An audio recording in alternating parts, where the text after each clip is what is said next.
let me tell you what VVS Laxman does in the commentary box. When it's 12 for 2 in the test match, when it's 12 for 2 and Tendulkar's coming out to bat, and everyone is celebrating that Tendulkar's coming out, VVS is sitting like this. Is he padding up? When Tendulkar played an uppercut that landed short of third man, he was off! And then he sat down again. So he's still batting. So I think as a kid I always enjoyed playing fast bowling and almost neglected playing spinners. So at the end of the practice session I used to do extra throwdowns, asking one of my friend or coaches to throw from 10 yards so that... How many sixes did you do in your life? I'm very poor in statistics, but I'm sure it may not be in double digits also. I mean, when I started my career, even in my wildest dreams, we wouldn't have thought that we could play there. I mean, De Villiers hitting a fast bowler over third man, reverse sweeping a fast bowler over third man. How can, we can't hit with a straight bat at 6 and he's reverse sweeping a fast bowler. How can you do that?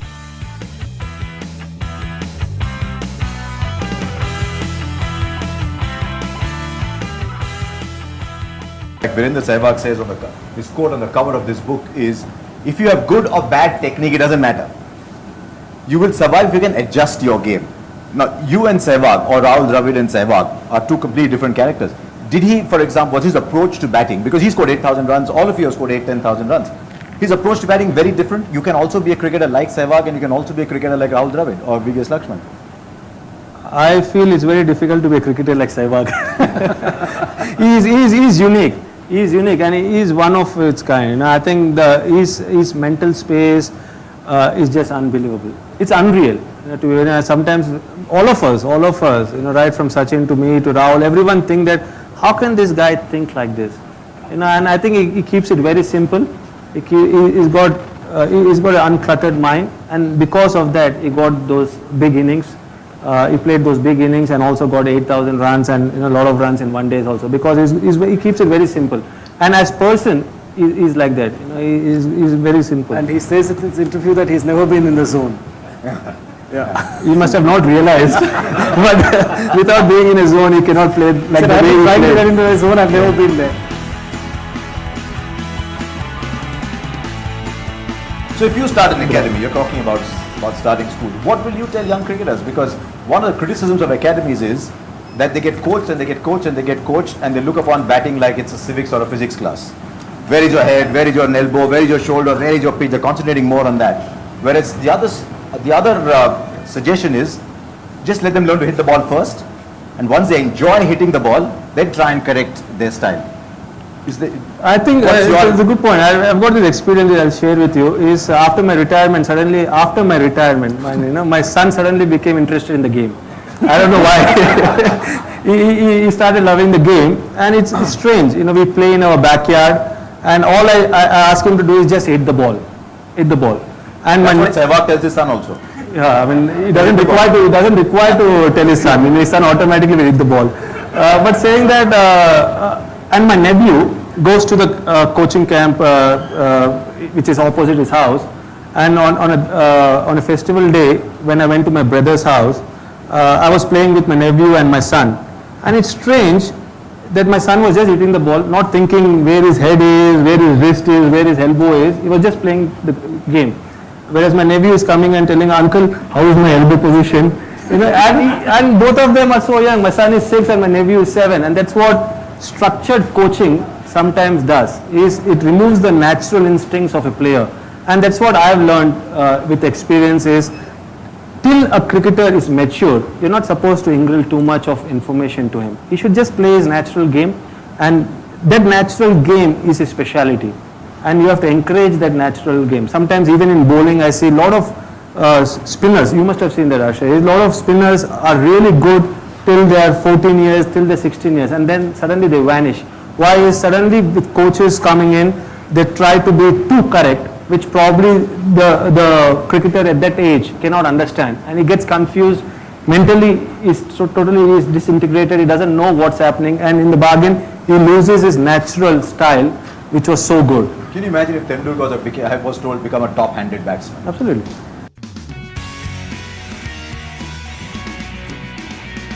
Is that why a lot of Hyderabadis are wristy, and because there was no structured coaching around? There is structured coaching in Hyderabad. I think even Sanjay made that point on that day in the air. But there is a lot of structured coaching. I went to a coaching camp where there was structured coaching. There were some great coaches from Hyderabad. My uncle used to say Ibrahim Khan, Bhupati sir, and then I was very privileged that Aibara sir, there was Sampath sir, then there was Beg sir in Hyderabad, plus the coaches at St. John's. But Hyderabad also produced the most sort of. I think if you ask Samvit what is the reason of being wristy, it was not only Hyderabad. You see the guys even from Bangalore are wristy.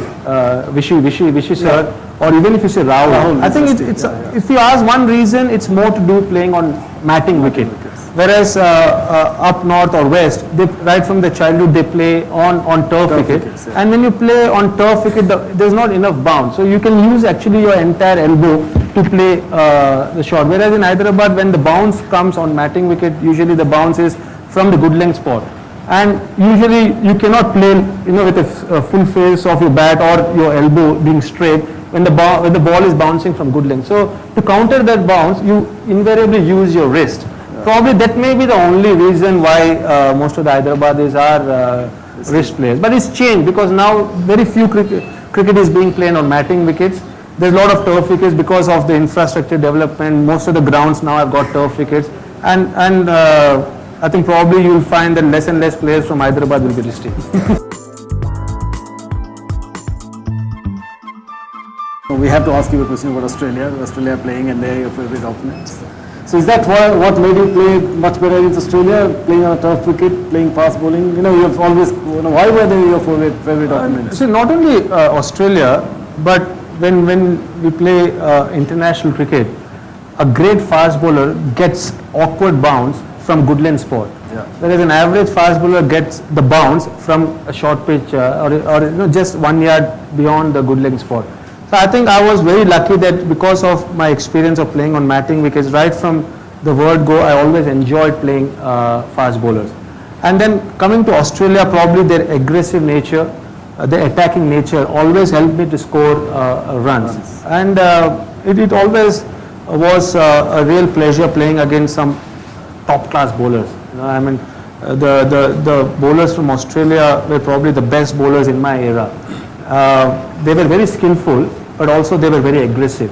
They were always looking to take the opposition wicket, which changed probably from 2004 series when they came to India. Yeah. But before that, they were always looking to attack the opposition batsmen and put a lot of pressure. So probably also that kind of gave me a lot of chances to pierce the gap. There were a lot of gaps available, and I always enjoyed the ball coming onto my bat, than actually when the ball is coming slow.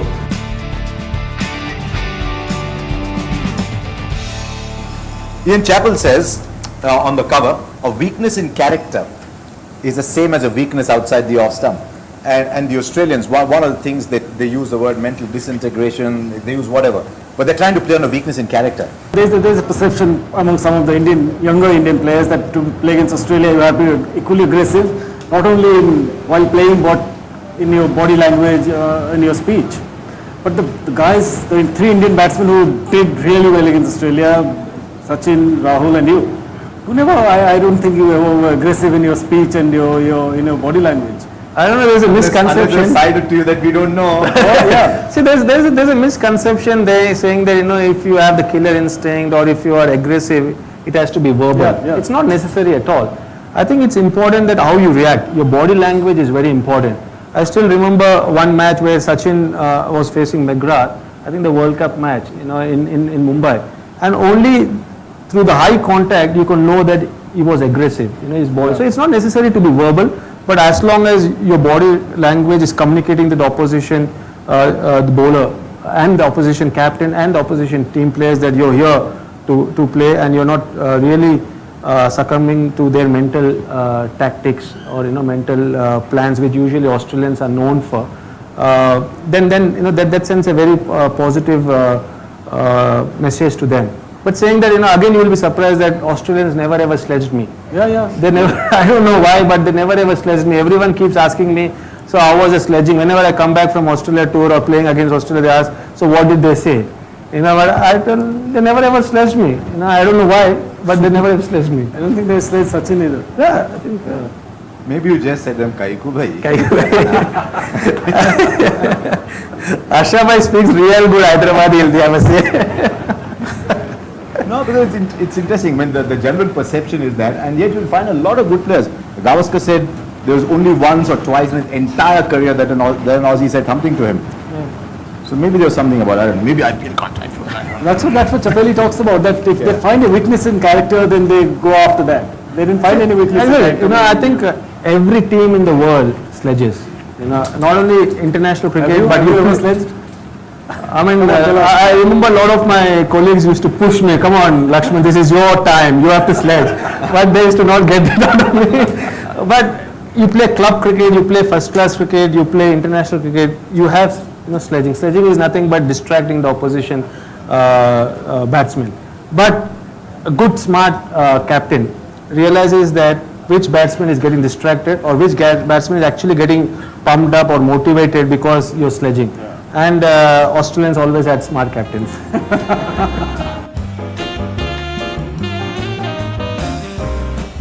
Oh, there were lots.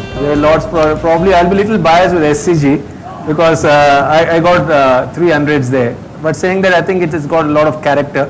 I'm not sure how it's going to look after the renovation which is happening there. I also like Brisbane a lot. Very modern. Good bounce. Good bounce. I enjoyed batting on that wicket. I think it's not necessarily the infrastructure or the way the ground looks, but also a good feel when you're on the ground. You know, you should like the wicket you're batting on. So I think Brisbane and Sydney, SCG.